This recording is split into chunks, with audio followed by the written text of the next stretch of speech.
Dear students, let us start the discussion on today's newspaper, that is 2nd March 2017. The first article, Food on its Own Terms. It is written in the context of Kerala food shortage, but in general it applies to the entire India. Let us understand why Kerala's agrarian economy is moving on a downtrend. Why the food shortage is increasing in Kerala. So let me make these statements. A country which is not food sovereign cannot maintain its political sovereignty.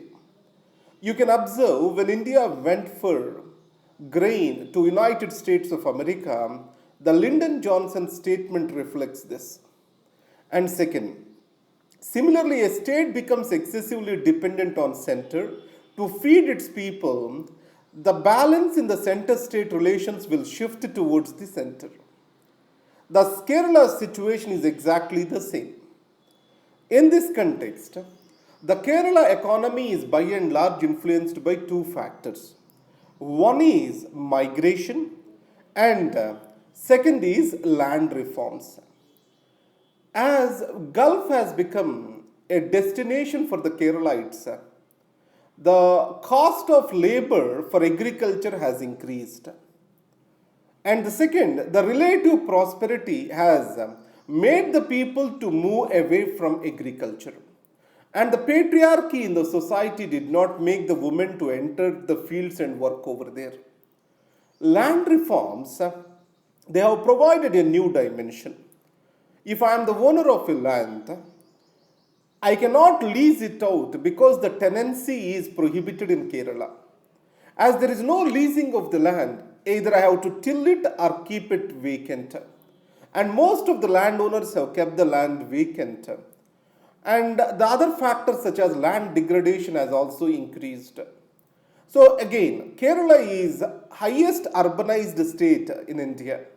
So urbanization has diverted various resources from the rural to urban areas, sand mining and conversion of the agricultural land, diversion of the agricultural land for the satellite townships, and climate change worsening the availability of water, depletion of groundwater. All these have worsened the land use. Now, what we can suggest? The land use policy has to come up, and the land reforms need to be revisited in the changing social context. And as the Gulf economy itself is worsening, now the state government has a responsibility to provide them an alternative livelihood, and the land shall be the basis for the same. In this context, the money spent on MG Narega shall be used for the renewal or revival of the land use. So that is what this article talks about. Resilience reaffirmed. It is based on the Central Statistical Organization's recent reports. So, second advance estimates, CSO has reiterated that Indian GDP will be maintained at 7.1%. It did not alter its projections. Added to that, the third quarter GDP, that is October, November, December, when the demonetization was in operation, was around 7% according to CSO. And the third thing is, overall gross value addition in the third quarter was estimated at 6.6%. In agriculture, it is 6%. So let's analyze what are the factors that have provided such a favorable situation. So in this, I want to state you this way. The gross value addition plus net indirect taxes will give you the GDP. So the net indirect taxes have dramatically increased after demonetization. So the GDP figures are expected to be high. But however, the second thing, the GVA is also high. The gross value addition is also high. It is due to better performance in agriculture due to monsoons, manufacturing, and also related to mining. But however, the real estate sector, finance sector, professional services, these have worst hit because of the demonetization.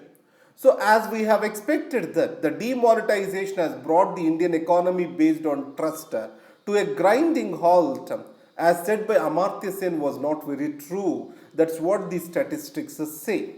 But however, opposition argues that this is a number manipulation which may bring out or which make international agencies to lose trust on Indian numbers. That's what is the counter argument put forward by them. Next is withering highs.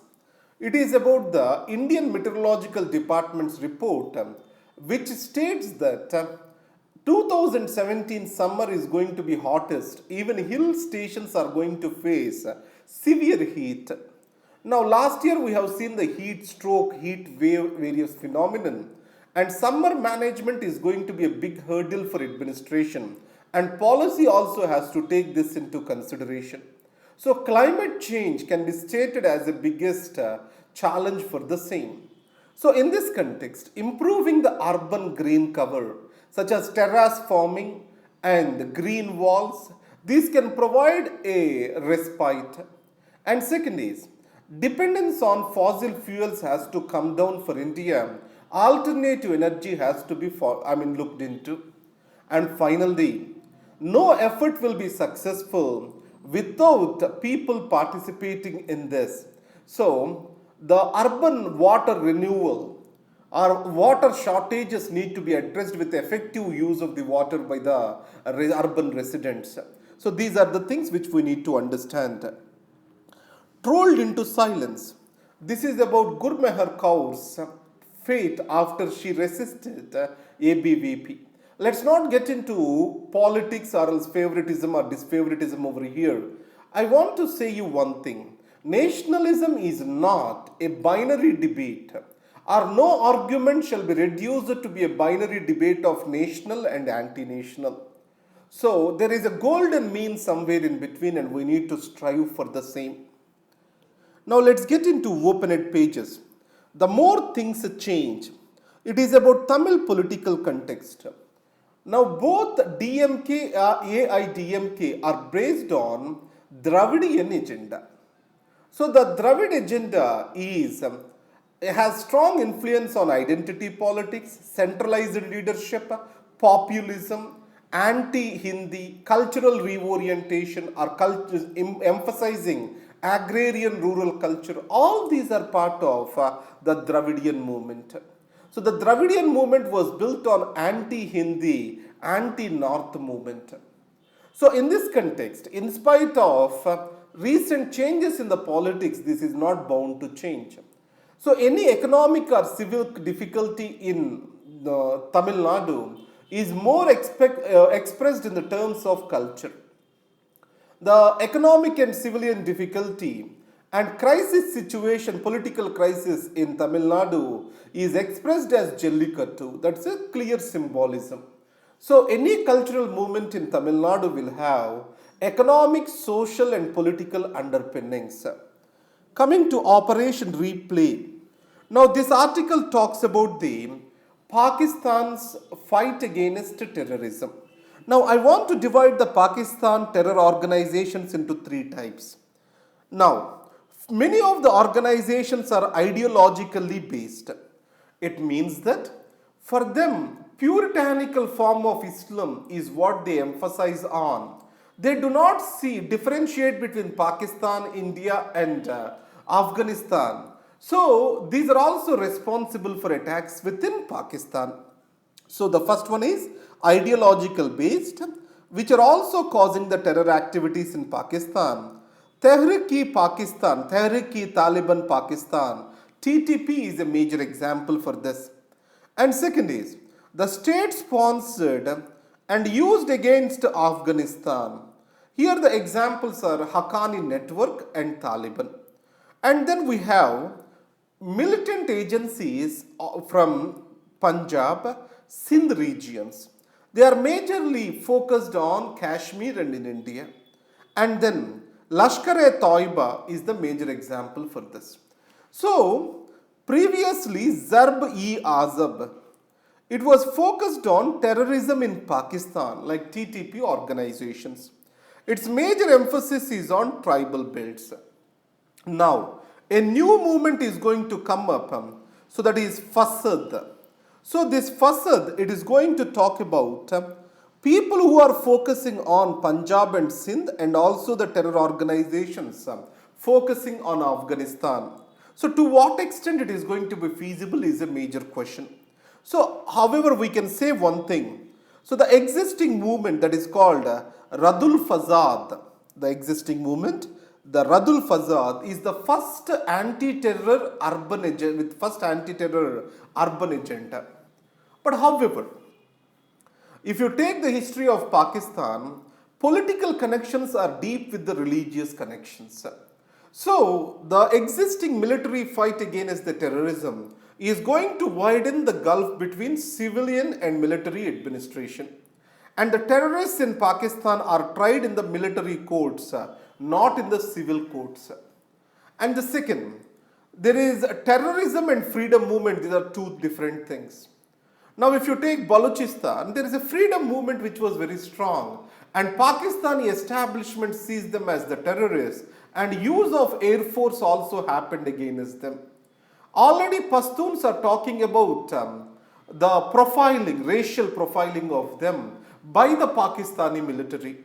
So it means ethnic differences are going to get worsened in Pakistan.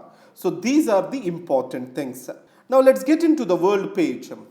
Now, the first president's address to the Congress. Now, American system is based on checks and balances, and executive shall be answerable to the legislature. It is an annual presidential address to the legislature is meant for this. In this case, the President Trump has reiterated something. He is towards free trade but also for fair trade. He wants to represent United States of America rather than the world. What are the implications for this? So Mr. Trump has clearly stated that the trade and American interests of the American companies will be primarily on his agenda. So the domestic content requirements, higher custom duties which are being imposed by India will be a concern for him. Till now, United States was asking for relaxing the FDI norms. Now it may ask for relaxing the customs duties, domestic content requirements, etc. And on the immigration, there is a good news for India. He is talking about merit-based immigration. It means that certain criteria based on education will be developed and they will be encouraged to come to United States of America. Then obviously most of the people who have gained from the merit-based immigration through H-1B visas are Indians. So that's a good news for India. Now, so for the front page, GDP figures are suspect, that is Congress talks about. Don't take much into this. What we can state is GDP is equivalent to GVP plus net indirect taxes. So these net indirect taxes have increased. So that's why GDP figures also appear to be blown. So that's what the Congress argument is. But for our exam, take the point that GDP is equivalent to GVP plus net indirect tax. Then I have prepared the notes over here. The notes is available at laix.in/civils-prep. Immediately after going through this video, read these notes. Then you can recollect it. And once in a week, try to go through that notes again so that you can carry them to the examination. And few of the students, almost 10 to 12 students have sent their DAFs to me. So whoever cleared the mains, they can send the DAFs at drrpaladugu@gmail.com. And thank you very much. All the best.